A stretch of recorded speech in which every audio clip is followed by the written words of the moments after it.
राज्य में प्रबल वर्षा अलर्ट कला आईएमडी जनवरी 27 तारिख गणतंत्र दिवस सकाल ठारू पाग बहुत बदली जाइछि। आगामी किछि दिन मध्य राजधानी दिल्ली रे पाग भल रहिबो बोली आशा कर जाइछि। तथापि घूर्णिझड़ जोगुडु अनेक राज्य में वर्षा अलर्ट जारी कर जाइछि। जो अपडेट न्यूज सामना को आसी रविवार सकाल ठारू राजधानी दिल्ली रे सूर्यंकर तेज देखा मिलुनी। पाणीपाग विभाग पूर्वान अनुजाई एक ठंडा सकाल परे दिन सारा मृदु उष्म सूर्य किरण रही एटी कही रखुचु। पाणीपाग विभाग कही जनवरी 26 तारिख में सर्वनिम्न तापमात्रा 6 ରୁ 8 डिग्री सेल्सियस एवं सर्वनिम्न तापमात्रा 22 ରୁ 24 डिग्री सेल्सियस मध्य थिला।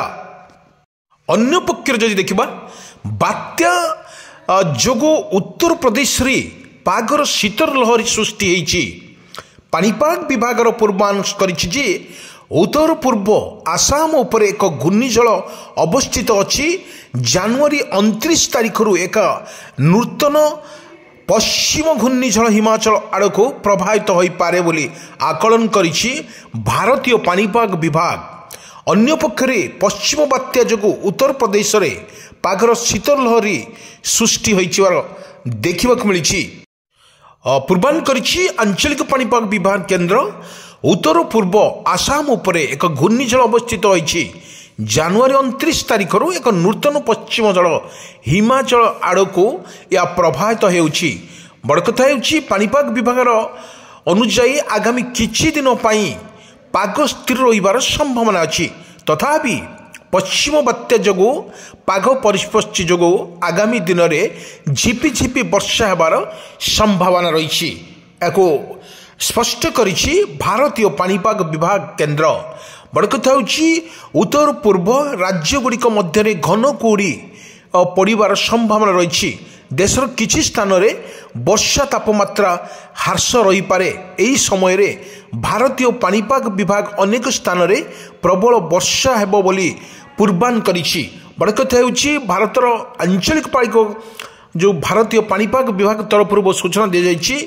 भारतर अनेक राज्य रे अनेक वर्षा हब बोली आकलन करिछि। एही आकलन फल रे जा देखा मिली पाणीपाग विभाग अनुमान कर आगामी किछि दिन पई पाग स्थिर रहिबार संभावना रही। तथापि पश्चिम बात्या जोगु पाग परिस्थिति जोगु आगामी दिन में झिपि वर्षा हेबार संभावना रही। से भली आम जो देखा उत्तर पूर्व राज्य गुड़िकर मध्य घन कुहुड़ी पड़िबार संभावना रही। देशर किछि स्थान रे वर्षार तापमात्रा ह्रास पाइपे। यही समय भारतीय पाणीपाग विभाग अनेक स्थान रे वर्षा हेबो बोली पूर्वानुमान करिछि।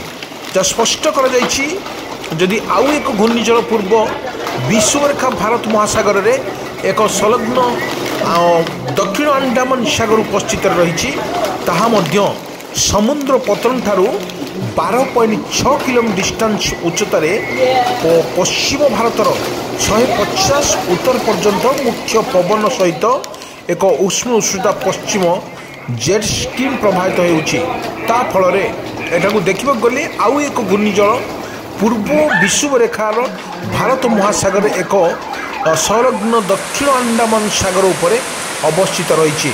समुद्र पतन ठारू 12.6 किलोमीटर उच्चतार उत्तर पश्चिम भारतर 150 उत्तर पश्चिम पवन सहित उष्म उपउष्म पश्चिम जेट स्ट्रीम प्रभावित होता फल जदि आम देखा घन कुहुड़ी चेतना बनी दि जाइछि।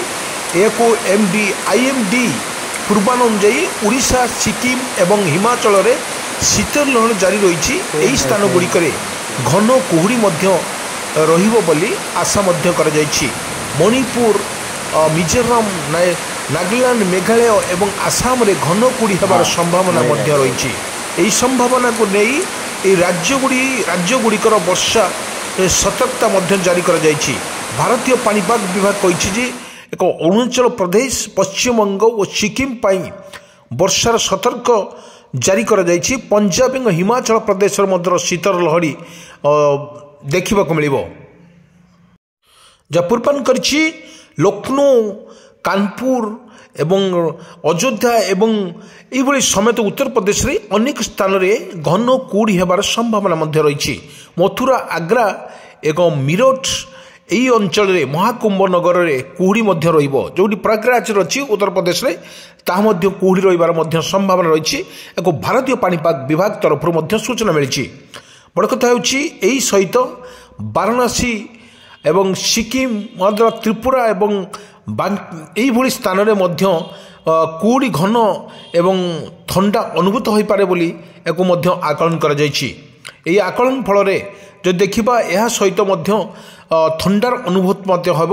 ଏହି ଥଣ୍ଡା ଅନୁଭୂତ ସମୟରେ ଯଦି ଦେଖିବା ଦାର୍ଜିଲିଂ ଜଳପ୍ରପାତ କୁଚବିହାର ଉତ୍ତରରେ ଏବଂ ଦକ୍ଷିଣ ମିଜୋରାମ ଦିଲ୍ଲୀରେ କୁହୁଡ଼ି ହେବାର ମଧ୍ୟ ସମ୍ଭାବନା ଅଧିକ ରହିଛି। ଦକ୍ଷିଣ ବଙ୍ଗୋପ ଏବଂ ପଶ୍ଚିମ ମେଦିନୀପୁର, ପଶ୍ଚିମ ଏକ ବର୍ଣ୍ଣମାଳା ଏବଂ ବୀରଭୂମି ଏବଂ ଏହି ଭାବରେ ଜିଲ୍ଲାଗୁଡ଼ିକର କୁହୁଡ଼ି ହେବାର ମଧ୍ୟ ସମ୍ଭାବନା ଅଧିକ ରହିଥିବାରୁ ମଧ୍ୟ ଜଣାଯାଇଛି। ମଙ୍ଗଳବାର ଦିନ ଯେଉଁଭଳି ବର୍ଷାର ତାଣ୍ଡବ ରହିଥିଲା, ବର୍ଷା ହେବାର ସମ୍ଭାବନା ମଧ୍ୟ ରହିଛି। ଯେଉଁ ମଙ୍ଗଳବାର କଥା କହିବା, ପଶ୍ଚିମ ବାତ୍ୟା ଚାଲୁଥିବା ବେଳେ ହାଲୁକା ବର୍ଷା ହେବାର ସମ୍ଭାବନା ରହିଛି। ଏହି ଦୁଇଟି ଜିଲ୍ଲାକୁ ପାହାଡ଼ ଅଞ୍ଚଳରେ ହାଲୁକା ବର୍ଷା ହୋଇପାରେ ବୋଲି ଆକଳନ କରିଛି ଆଞ୍ଚଳିକ ପାଣିପାଗ ବିଜ୍ଞାନ କେନ୍ଦ୍ର। କିନ୍ତୁ ଏଠି ଦେଖିବାକୁ ଗଲେ ଯେଉଁଭଳି ଭାବରେ ଆମେ ଦେଖୁଛେ ବାୟୁର ଜଳୀୟ ବାଷ୍ପର ପରିମାଣ କିମ୍ବା ଆପେକ୍ଷିକ ଆର୍ଦ୍ରତା 62ରୁ 93%। ଆଗାମୀ 24 ଘଣ୍ଟା ମଧ୍ୟରେ ସହରର ତାପମାତ୍ରା 35 ଡିଗ୍ରୀରୁ 15 ଡିଗ୍ରୀରୁ 24 ଡିଗ୍ରୀ ସେଲସିୟସ୍ ମଧ୍ୟରେ ରହିଛି ଏହାର ତାପମାତ୍ରା। ଯେଉଁ ପାଣି ବଲାଙ୍ଗୀରରେ ଦେଖିବେ ଯଦି ଘନ କୁହୁଡ଼ି ଆଲର୍ଟ ମଧ୍ୟ ଆଉ ନାହିଁ, ତଥାପି ଉତ୍ତର ଏବଂ ଦକ୍ଷିଣ ବଙ୍ଗୋପରେ ଦୁଇଟି ଜିଲ୍ଲାରେ ହାଲୁକାରୁ ମଧ୍ୟମ କୁହୁଡ଼ି ହେବାର ମଧ୍ୟ ସମ୍ଭାବନା ରହିଛି। ସୋମବାର ଦିନ ଉତ୍ତରବଙ୍ଗର ସମସ୍ତ ଜିଲ୍ଲାର ହାଲୁକାରୁ ମଧ୍ୟମ କୁହୁଡ଼ି ହେବାର ମଧ୍ୟ ସମ୍ଭାବନା ରହିଛି। ଏହି ସମ୍ଭାବନା ଫଳରେ ବାୟୁର ଜଳୀୟ ବାଷ୍ପର ପରିମାଣ କିମ୍ବା ଆପେକ୍ଷିକ ଆର୍ଦ୍ରତା 62ରୁ 93%। ଆଗାମୀ 24 ଘଣ୍ଟା ମଧ୍ୟରେ ସହରର ତାପମାତ୍ରା 15 ଡିଗ୍ରୀରୁ 24 ଡିଗ୍ରୀ ସେଲସିୟସ୍ ମଧ୍ୟରେ ରହିପାରେ ବୋଲି ଏହାକୁ ଆକଳନ କରିଛି। ଏ ଯେଉଁ ଆକଳନ ସମୟରେ ବର୍ତ୍ତମାନ ଦିଆଯାଇଛି, ଯେଉଁଭଳି ଯାହା ଆକଳନ କରାଯାଇଛି ଓଡ଼ିଶା ସମେତ ଯଦି ଅନ୍ୟ ରାଜ୍ୟରେ ଯେଉଁ 3ଟି ରାଜ୍ୟରେ ବର୍ଷାର ଯେଉଁ ଆଲର୍ଟ କରାଯାଇଛି, ଆଇଏମ୍ଡିର ସତର୍କ ସୂଚନା ମଧ୍ୟ କରାଯାଇଛି, ଓଡ଼ିଶା ଉପରେ ଏହାର ପ୍ରଭାବ ପଡ଼ିବ ନାହିଁ। ଯଦି ଆଜିଠୁ ଦେଖିବା, କିଛି ପୂର୍ବ ଦିନ ଦେଖିବା, ଆଜି ଏବଂ କାଲି ଏବଂ 30 ତାରିଖ ଏବଂ 31 ତାରିଖରେ ଯେଉଁ କୋହଲା ପାଗ କରିବ ଏବଂ କୋହଲା ପାଗ ସହିତ ଆକାଶ ମଧ୍ୟ ମେଘାଚ୍ଛନ୍ନ ରହିବାର ମଧ୍ୟ ସମ୍ଭାବନା ଅଧିକ ରହିଛି। କିନ୍ତୁ ଆମେ ଆଜି ବି ଦେଖିବା କାଉଁଳିଆ ପାଗ ମଧ୍ୟ କହୁଛି, ଆକାଶ ମେଘାଚ୍ଛନ୍ନ ରହୁଛି। ପୂର୍ବ ଦିନ ଆମେ ଦେଖିବା ଆକାଶ ମଧ୍ୟ ମେଘାଚ୍ଛନ୍ନ ରହିଥିଲା। ବର୍ତ୍ତମାନ ଯେଉଁ ସ୍ଥିତି ଅଛି, ଓଡ଼ିଶାର ଯେଉଁ ସ୍ଥିତି ବର୍ତ୍ତମାନ ଅନ୍ୟ ରାଜ୍ୟରେ ଯେଉଁଭଳି ହାଇ ଆଲର୍ଟ ଆଇଏମ୍ଡି ଭାରତୀୟ ପାଣିପାଗ ବିଭାଗ ଯେଉଁ ସୂତ୍ରରୁ ଯେଉଁ ପ୍ରକାଶ କରାଯାଇଛି, 3ଟି ରାଜ୍ୟରେ ପ୍ରବଳ ବର୍ଷାକୁ ନେଇକି ମଧ୍ୟ ହାଇ ଆଲର୍ଟ କରାଯାଇଛି।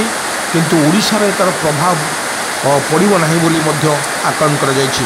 ଯଦି କାଁ ଭାଁ ଝିପିଝିପି ବର୍ଷା ହେବାର ମଧ୍ୟ ସମ୍ଭାବନା ରହିଛି, ତାହା ମଧ୍ୟ ଆକାଶ ମଧ୍ୟ ମେଘାଚ୍ଛନ୍ନ ରହୁଛି। ଆକାଶ ମେଘାଚ୍ଛନ୍ନ ରହିଥିବା ଯୋଗୁଁ ଖରା ମଧ୍ୟ ଏତେ ତେଜ ରହୁନାହିଁ ଏବଂ ଦିନରେ ପ୍ରବଳ ଗରମ ମଧ୍ୟ ହେଉଛି ଏବଂ ରାତିରେ ଥଣ୍ଡା ମଧ୍ୟ ଅନୁଭୂତ ହେଉଛି। କୁହୁଡ଼ି ମଧ୍ୟ ପଡ଼ୁଛି। ଏହି କୁହୁଡ଼ି ପଡ଼ିବା ସହିତ ଜନଜୀବନ ମଧ୍ୟ ଅସ୍ତବ୍ୟସ୍ତ ହେଉଛି ଏବଂ ସବୁ ଜିନିଷ ଗୁଡ଼ିକ ଯଦି ଆପଣ ଦେଖନ୍ତୁ, ରବି ଫସଲର ଯେକୌଣସି ପନିପରିବା ହେଉଛୁ, ଫଳ ମଧ୍ୟ ଯେଭଳି ଗଛରେ ଧରିଛି, ସେ ମଧ୍ୟ କୁହୁଡ଼ା ସେମାନଙ୍କୁ ବର୍ତ୍ତମାନ ନଷ୍ଟ କରିଦେଲାଣି। ଏହି ଘନ କୁହୁଡ଼ି ମଧ୍ୟ ରାଖୁଛି ଏବଂ ଏହି ପରିପ୍ରେକ୍ଷୀରେ ଦେଖିବାକୁ ଗଲେ ଯଦି ଅନ୍ୟ ରାଜ୍ୟରେ ଯେଉଁଭଳି ବର୍ଷାର ଯେଉଁଭଳି ଆଇଏମ୍ଡି ପକ୍ଷରୁ ଯେଉଁ ସୂଚନା ଦିଆଯାଇଛି, ତାହା ବର୍ଷା ଯଦି ହୁଏ ତାହେଲେ ଓଡ଼ିଶାର ନିଶ୍ଚିତ ଭାବରେ